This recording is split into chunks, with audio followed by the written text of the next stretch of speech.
Good morning fifth class. आप सभी बच्चे अपनी हिंदी की बुक निकालेंगे। मंथन हिंदी पाठशाला चैप्टर नंबर 16 सभी निकालें। फिफ्थ क्लास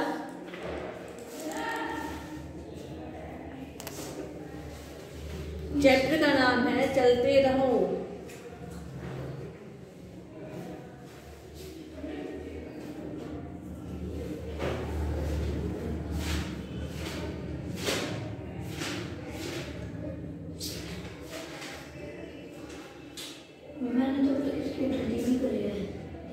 आगे देखिए, हम चैप्टर को रीड करेंगे। अध्याय 1 नजर पर।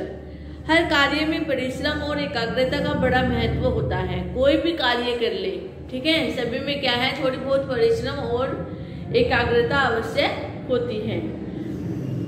उसमें सभी में इसका बड़ा ही महत्व है। कोई भी कार्य कठोर परिश्रम और पूर्ण एकाग्रता के साथ किया जाए तो उसे सफलता अवश्य मिलती है।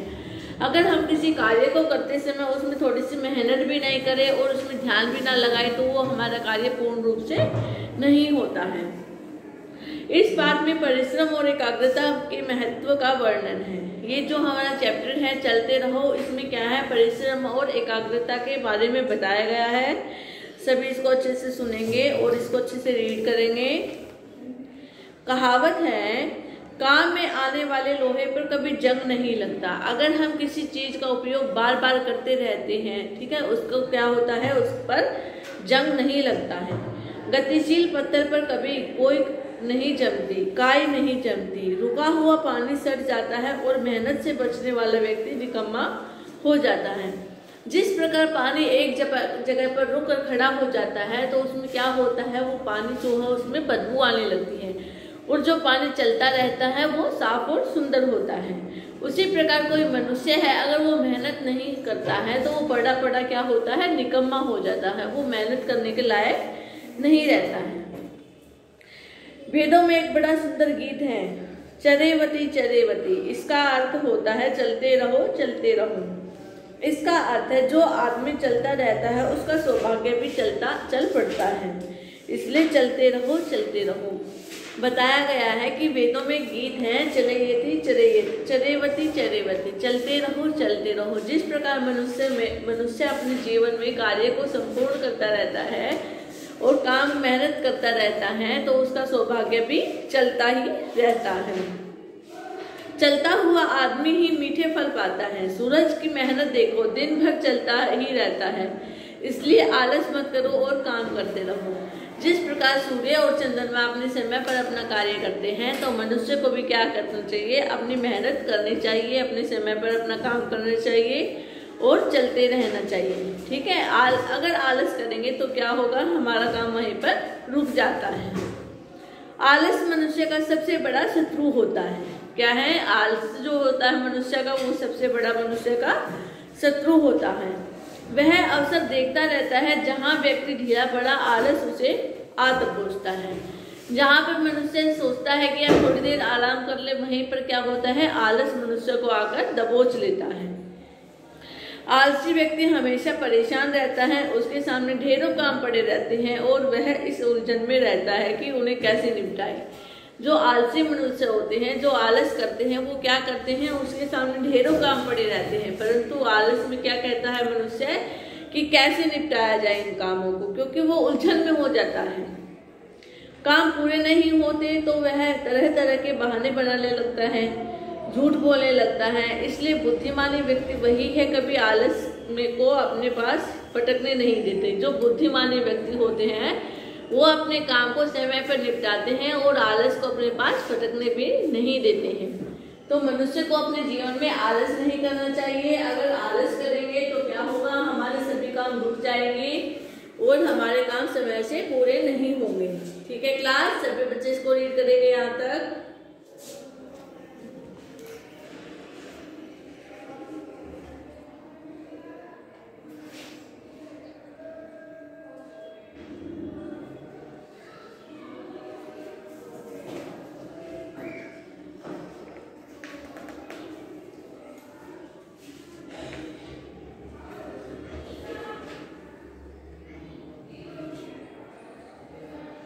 मनुष्य के जीवन में मेहनत और जो परिश्रम होता है, मेहनत और जो एकाग्रता, वो इतनी ही जरूरी है जितनी मनुष्य की भूख होती है। ठीक है क्लास, क्योंकि मनुष्य समय पर सभी कार्य करता रहेगा तो उसको उस समय से ही सभी कार्यों का फल भी मिलता रहेगा।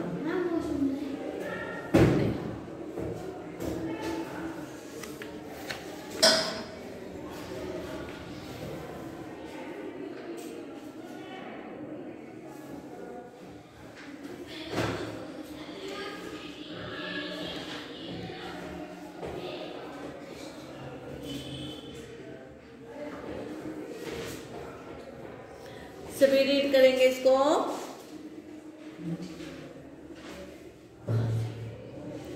उसके बाद देखिए क्या बताया था यहाँ तक, जो आलसी मनुष्य होता है वह अपने काम को समय से पूरा नहीं करता और समय से काम पूरा नहीं होने के कारण वो क्या करता है, तरह तरह के बहाने बनाता है और क्योंकि आलस में वह फंस जाता है। ठीक है, वो काफी सारी उलझनों में फंस जाता है और उसका काम पूरा न होने के कारण वह झूठ भी बोलने लगता है।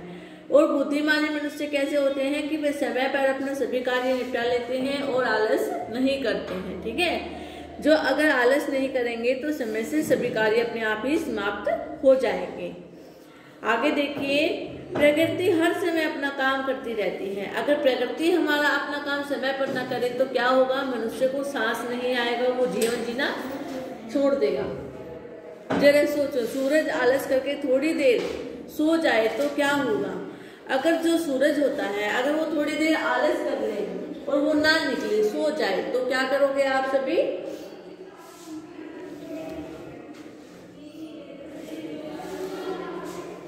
तो दुनिया का क्या होगा, दुनिया में हाहाकार मच जाएगा। अगर अपने से अंदाजा लगाओ कि अगर सूरज है, अगर सूरज आलस करके अपना समय से उगना छोड़ दे, वो सुबह की जगह शाम को निकले, तो क्या होगा, दुनिया में हाहाकार मच जाएगा।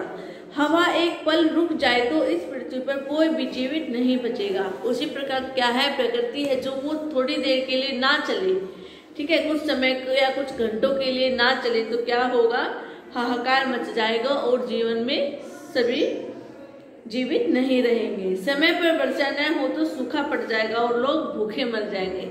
अगर समय पर वर्षा न हो, जब वर्षा की जरूरत होती है, अगर वो समय पर नहीं होती है तो क्या होगा, मनुष्य जो है वो भूखे हो जाएंगे, भूखे मर जाएंगे। परिश्रम सफलता की कुंजी है। मिस्र में पिरामिडों को देखकर हम आज भी आश्चर्य करते हैं कि चीन की दीवार को देखकर दांतों तले उंगली दबा लेते हैं। क्या है, ठीक ही कहा कि जो परिश्रम है, जो मेहनत है, वो हमारी सफलता की कुंजी होती है। मिस्र के पिरामिडों को देखकर आज भी हम आश्चर्य से कहते हैं कि जो चीन की जो लंबी दीवार है उसको देखकर क्या कहते हैं कि दांतों तले उंगली दबा लेते हैं। तेनजिंग के एवरेस्ट की चोटी पर चढ़ने की बात यदि याद करके रोमांच हो जाता है, तब तो आज के जैसे साधन और उपकरण भी नहीं थे। जैसे पहले एवरेस्ट की चोटी चढ़ लेते थे, आज के समय में तो इतने साधन है कि उसमें मेहनत करने की जरूरत ही नहीं होती है। उस समय तो पैदल चलकर उसकी एवरेस्ट की चोटी को छू लेते थे, चीन की लंबी दीवार को भी पार कर लेते थे। तो वो क्या थी, हमारी मेहनत और सफलता थी। ठीक है क्लास, आगे देखिए, ये काम कैसे हुए, लगातार परिश्रम करने से। यदि मनुष्य आलस करता तो दुनिया का पता कैसे लगता, समुद्र कैसे पार होते, अंतरिक्ष में मानव कैसे पहुंचता, पृथ्वी की परिक्रमा कैसे करता, रेल, मोटर, हवाई जहाज आदि कैसे बनते, जीवन के हर क्षेत्र में जो चमत्कार आज दिखाई देते हैं वो कैसे होते। ठीक कहा है। देखिए, अगर मनुष्य मेहनत नहीं करता, सफलता से, मेहनत और एकाग्रता से अपना काम नहीं करता, तो हमारे जीवन में क्या था, कुछ भी तो नहीं, ऐसे ही चलते रहते। अगर ऐसे चलते रहते तो हमारे जीवन में सफलता कहाँ से आती। मनुष्य ने सफलता की है तभी तो रेल, मेट्रो, हवाई जहाज, कितनी चीजों का निर्माण किया गया है, अंतरिक्ष में मानव भी पहुंच गए हैं, पृथ्वी की परिक्रमा भी की गई है। ठीक है, बहुत से जो ऐसे साधन है उनका भी निर्माण हुआ है। बहुत से कामों में हमें सफलता नहीं मिलती। इसका कारण यह नहीं कि हम कामों को पूरा करने में मन नहीं करते, कुछ कुछ ऐसे काम भी होते हैं जिनको मेहनत से करते हैं फिर भी वो काम पूरा नहीं होता। तो क्या ये हमें ये नहीं सोचना चाहिए कि मेहनत की है और काम भी पूरा नहीं हुआ तो उसको छोड़ देना चाहिए, उसको दोबारा से मेहनत करके उस काम को प्रारंभ करना चाहिए। थोड़ी देर बाद मन में दुविधा हो गई कि यह काम मुझसे नहीं हो पाएगा। एक बार अगर कोई काम शुरू किया है तो फिर उसे पूरा शक्ति से समाप्त करो। जो इधर उधर सोचता है उसका ध्यान लक्ष्य से भटक जाता है। आपने अर्जुन की कहानी तो सुनी ही होगी। वे चिड़िया की आंख पर अचूक निशाना इसलिए ही लगा पाए क्योंकि वे पूरी चिड़िया नहीं बल्कि उसकी आंख को देख रहे थे। अगर हम जीवन में किसी काम को, किसी कार्य को शुरू करते हैं, अगर हमें उसमें एक बार सफलता नहीं भी मिलती है तो हमें ये नहीं सोचना चाहिए कि काम में सफलता नहीं मिली तो उस कार्य को बीच में ही छोड़ देना चाहिए। हमें उसमें दोबारा से मेहनत करनी चाहिए, अपनी शक्ति के साथ उस कार्य को पूरा करना चाहिए। आप सभी ने अर्जुन की कहानी तो सुनी ही होगी कि जिस प्रकार अर्जुन ने अपने लक्ष्य को पाने के लिए एकाग्रता से क्या देखा, पूरी चिड़िया को न देखते हुए उसकी आंख पर ही निशाना लगाया, उसकी आंख को ही देखते रहे। एकाग्रता के कारण वे बाण चलाने में कुशलता को प्राप्त कर सके। यहाँ तक सभी रिवाइज करेंगे।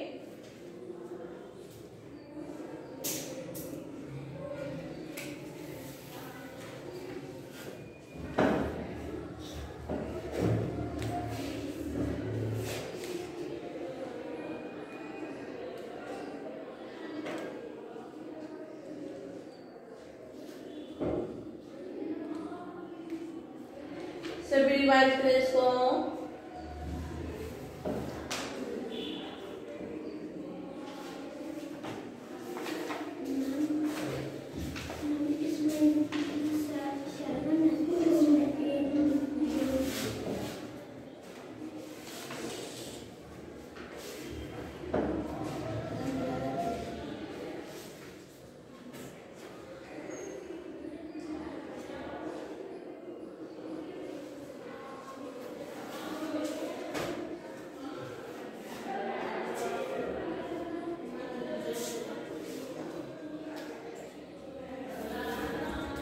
उसके आगे देखिए,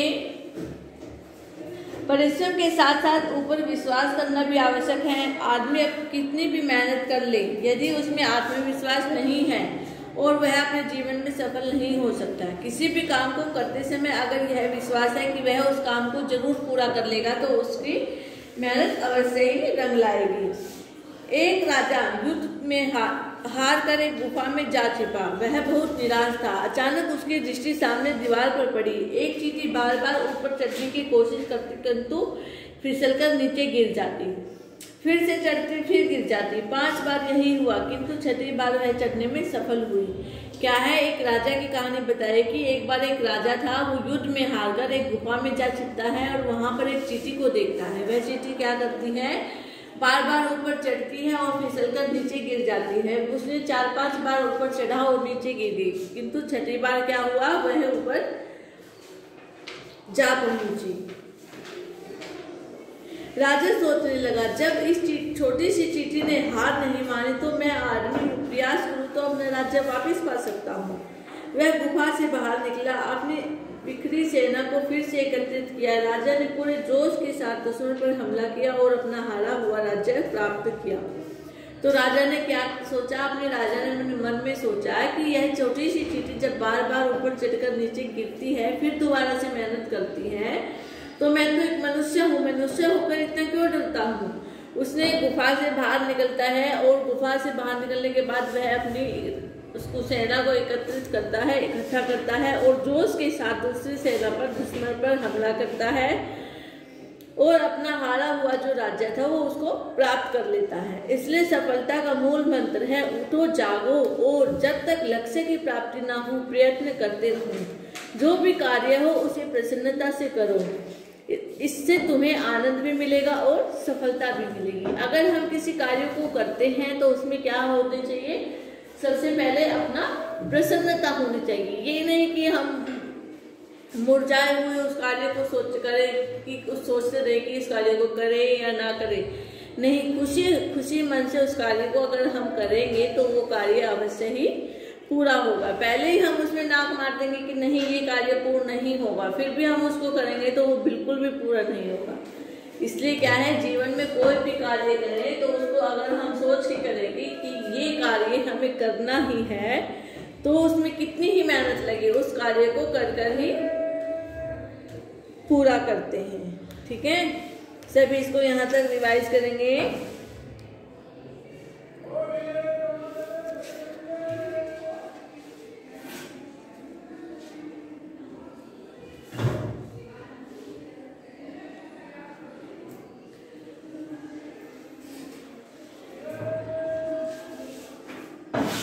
चैप्टर का नाम है चलते रहो, चैप्टर नंबर 16। चैप्टर में बताया गया है कि परिश्रम और एकाग्रता। ठीक है, अगर हम आलस्य में डूब जाएंगे तो क्या होता है, हमारा कोई भी काम पूर्ण नहीं होगा। अगर हम मेहनत के साथ कोई कार्य करेंगे तो वो अवश्य ही पूर्ण होगा। इसलिए हमें आलस न करके मेहनत करनी चाहिए, परिश्रम करना चाहिए। सभी इसको रिवाइज करें यहाँ तक।